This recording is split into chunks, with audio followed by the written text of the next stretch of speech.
Hey everybody, happy Wednesday, happy hump day, and happy almost the holiday weekend. Hey, I can't wait for the holiday. Hey. But anyway, everybody, how's everybody doing? I hope everybody is doing well and staying safe and healthy. Make sure you hit the like button, make sure you hit the share button, and please subscribe to the Hood Table if you're not already subscribed. We is about to get into Married to Medicine LA review season 2. Episode 1. Did I put episode 1 through 3? That's supposed to say episode 3. Let me change that real quick. Okay, so we are about to review episode. Hold on.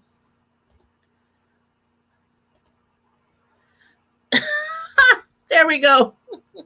There we go. We are about to review Married to Medicine LA review season 2, episode 3. Now, make sure you guys, as usual, comment in the comment section. Let me know what you think about the storylines. Let me know what you think about the different characters in the show and how you feel about the show. Again, we are doing season 2, episode 3. This is a review. Sorry, I have to say that several times, but some people, they be coming and they be looking at my shows and they be like, I thought this was the actual show. And I'm like, in the title, it says review, and across the bottom of the screen, it be saying review. So I don't know, y'all. I don't know. But anyway, last episode, the ladies, they were having a wonderful time together. It was the ATL ladies, the Married to Medicine, ATL ladies, and then, them joining up once again with the Married to Medicine ladies of LA. They have been out here several times by now. So I'm with like Toya and them and heavily like, it's about time for you ladies to come visit the ATL. So hopefully they'll be visiting there soon. But they was up there enjoying themselves and getting catered by the male staff, getting their foot massages and body massages. And you know what? Heavenly, she always seems to be enjoying herself a whole lot when men are around. Remember last season on Married to Medicine Atlanta, when they was up there doing some painting and those men came out with no clothes on, and Heavenly was up there with her little easel like but yes, Heavenly was really up there enjoying herself, telling them men, once you do me, you can't go nowhere else. And she was looking dead ass serious. But anyway, Shanique, the property manager, she is now more interested in doing real estate. And her son, she told her daughter, and her son was like, are you joking? Are you kidding? And her daughter was like, what if it doesn't work out? But, Shanique, despite her kids being, kind of negative, she believes that she can truly make an impact in the real estate world. Dr. Kendra Segura, MD, I just love her. I love her personality. Come to find out, her dad is Black, her mother is Vietnamese, and she's actually Malaysian. And I would have never known that because I don't know, I just didn't see it. But once they put her mother and her together, I was looking at her like, oh, I can see it. I can see it all in the eyes. I can see it all in the nose. But anyway, she's an OBGYN. Her hubby is an internal medicine doctor. And, she was going on telling people, how they met and describing how he was a big cock blocker in medical school. He liked her. He wanted to be with her, but he didn't know how to go about doing it. So basically, he was a big cock blocker to those who wanted to date her or who she wanted to date. But anyway, she done just had a baby. They got a new bundle of joy. And she's concerned about her eating a lot because she said breastfeeding makes her hungry, but he seems to be totally okay. I mean, he seems to be totally okay. Like she was, she was a plus size woman before she got pregnant, and now she done put on a little bit more weight, but he totally seems not to care. Like, regardless of her weight, he seems like he is totally in love with her and still head over heels for her from the time they first met up until now. But due to their crazy schedules and important jobs, not only is she concerned about her weight, but she's also concerned about them spending quality time together. And I think that if they do focus on spending more time together, after they get, situated in their new house and the baby and everything, maybe that'll help, motivate her to, she wants to try to lose some of the weight, that it might motivate her. But again, she, I think she's beautiful. I think she's beautiful. Wait, no. Now, Britain, the anesthesiologist. I can't believe I can say that word. If y'all knew how hard it used to be for me to say that word. But anyway, Britain, the anesthesiologist, her hubby, I'm so glad that he decided to move to LA. Last season, that was most of their storyline, like him wanting to be in the country. She wanted to be in the city. Him wanting to stay in that humongous 7,000 square feet home, her not minding to downsize, because she wanted to have her career in LA. So anywho, he gave her a lot of grief, but he finally decided, and I think it was mainly because of his love of her, his love for her and her love for her career. And the fact that, he is in the construction and he can travel, he can, work from anywhere, work from home if he wanted to. So anyway, he decided to make up for everything he put her through last season. He was going to throw her a big 43rd birthday party. And I must say, oh, Brittany, honey, you do not look anywhere close to 43 years old. But then I was like, what the heck is up with her and her hubby sleeping in separate rooms just because her son wants to sleep with Brittany by herself? Huh? Man, I learned from my friends and family to make sure my kids started sleeping in their own rooms as soon as possible after they were born, because I ain't about to have no little cock blockers running around my crib when their father and I are the ones paying all the bills. You better take your butt to your room, sleep outside the door, something, but you're not, nope. Now, there are rare times when, you want your kid, you want to have them in bed with you, especially if it's like a thunderstorm outside or you just chilling and just spending some quality time watching TV. But every night, her husband going down the hall to the other bedroom after you done dragged him across the entire country and he's sleeping down the hall. Please. But anyway, because Mac again had put her through a lot of stuff, he wants to make it up to her, and so he threw her a big birthday party with all her friends and family. And at the party, Heavenly and Hobart, Kendra's husband, they seemed to hit it off. Hobart had told his wife Kendra that until his patients tell him that they are no longer going to need his services due to the size of his peen, then he's okay. What Heavenly said, and what did Heavenly say, y'all? Man, Heavenly took me out when her and Toya was talking about the equipment. Heavenly gonna turn to Kendra and say, you know what? You might need these services because your husband, and Kendra's like, hold up, wait a minute. First of all, why is we discussing my husband's package? Second of all, my husband don't need any help in that category. Heavenly was like, are you sure? Are you totally sure? She was like, yes, I'm sure. Kendra must have stood up over Heavenly with her half top and her stomach hanging all out. Like, I will whoop your country ass if you keep on talking about my husband's little peen. But I thought that was so funny, y'all. I was like, oh my God, it's a lot of assumptions been going on in these last few episodes, and one of the assumptions right there was Heavenly when she was assuming that since Kendra's husband is Chinese, because it is a stereotype. It is a stereotype that all Black men are, and Chinese or Orientals are. But I don't know. I don't know if the Chinese. I don't know. But for what Kendra was saying, and she's a big plus size girl too, I'm sure he must be doing something right.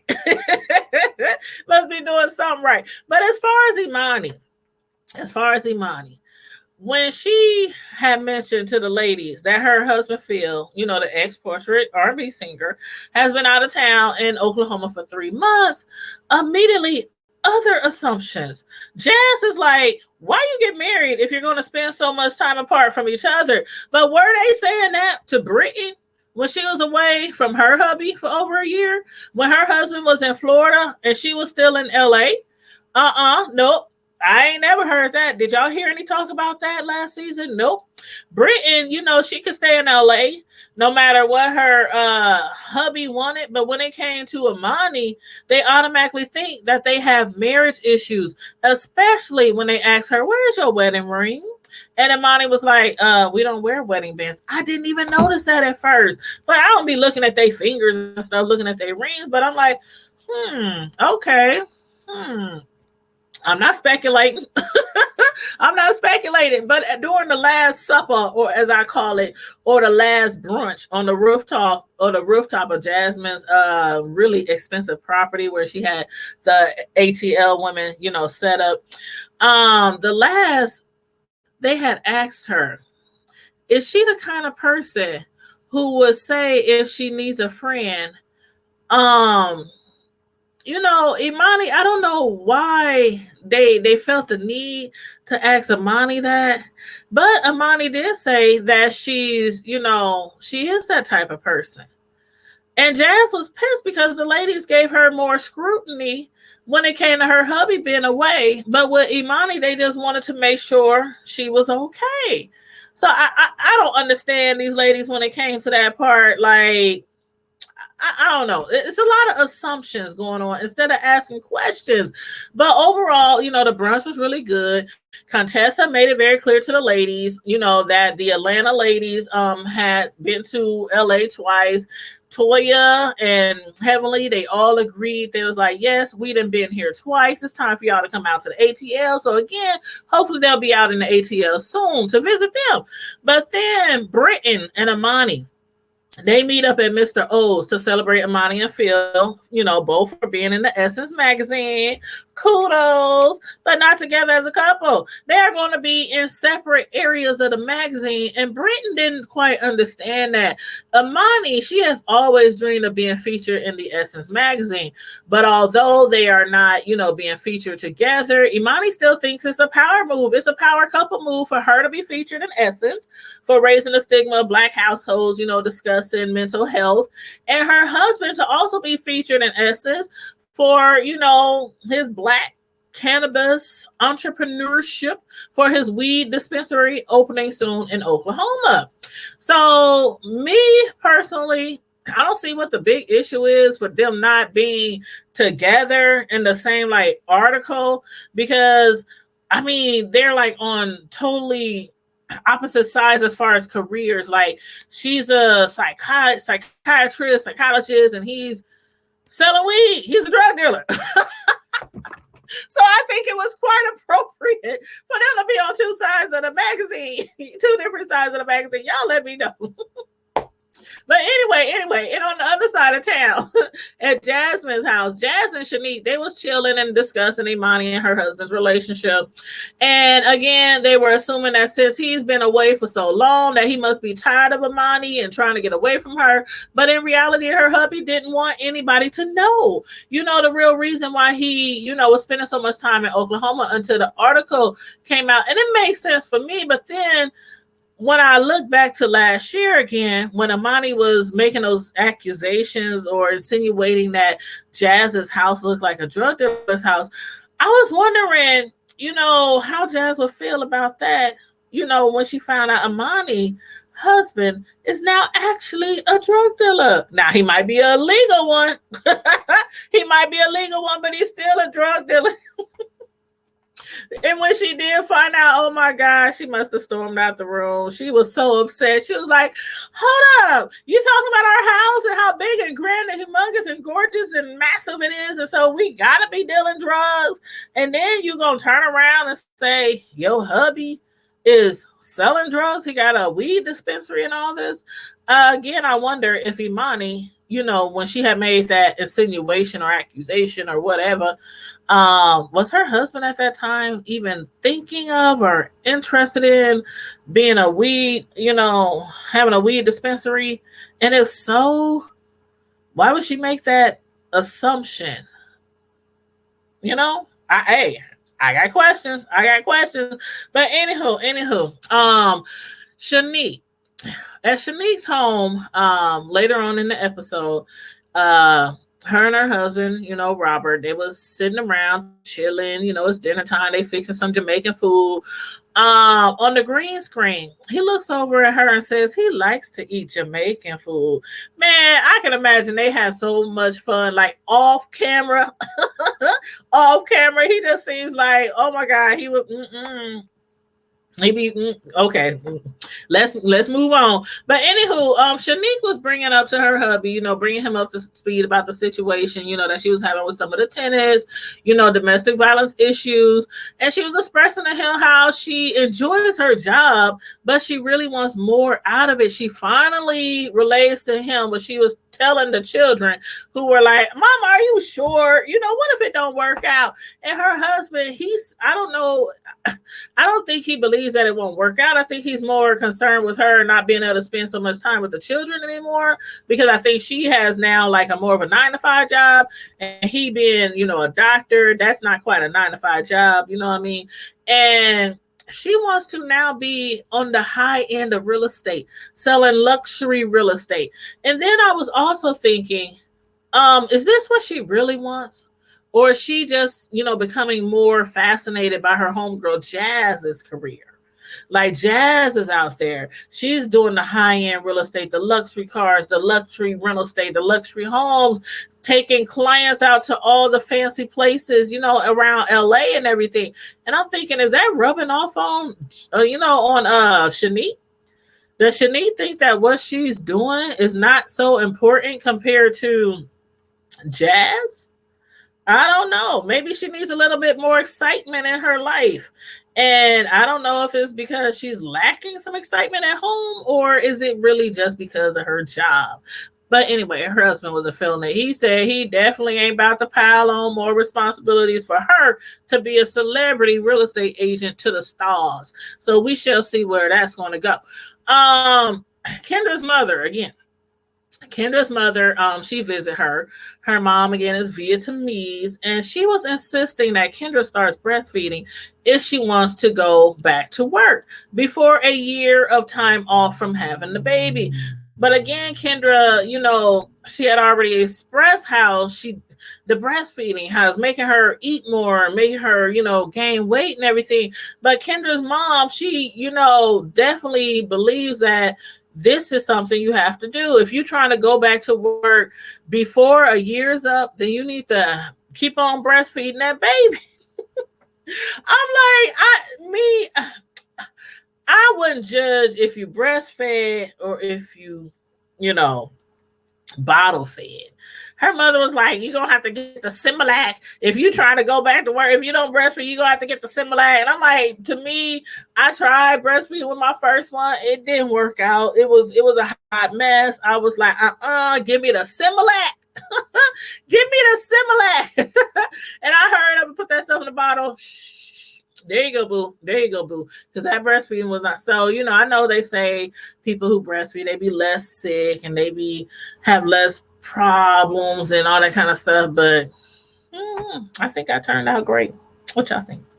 But anywho, when it came time for the housewarming party, Kendra had decided to have a chef do everything, all the cooking, since her mom wasn't interested in cooking. But her mom, she was going to make sure that everything's everything and that the food, including the Vietnamese food, is made correctly. I was like, instead of her going around and criticizing that chef so much like she was doing, Mama, just go in there and put your foot in it. Put your foot in that food and push that chef to the side and make all your favorites. But no, she was just like, I'm going to just watch from the side. I'm here to enjoy myself. I'm here to relax and have fun like everybody else. But she was being so critical with that chef. But you know what? She's so darn cute. I gotta give her a pass. But then, as far as in other news, Imani and her friend, they met up at a Japanese restaurant. Imani needed some advice from her friend because her friend is married to a psychiatrist, and her friend is doing her thing in the entrepreneur world with, being a psychiatrist. She has several businesses and not totally relying on her man, bringing home the bacon. Imani was relaying to her friend Leah how some of the ladies in the circle is having concerns that Imani and her hubby are having marital problems because he has been out of town working for a while. And again, Brittany, she was out of town for over a year. I didn't hear nobody talking about Brittany. What's wrong with you and your husband? Why he here? Why he there? Is y'all having marital issues? Is y'all on the verge of divorce? Is the kids going to have to make choices on where they want to live? Nope, none of that. But as soon as Imani says her husband is out of town, Oh Lord, well, is oh child, pray for her and her husband because they is on the rock. But anyway, when it comes to Imani, Shanique and Jazz, they was under the impression that Imani was being a little bit too vague with them about her and Phil's relationship.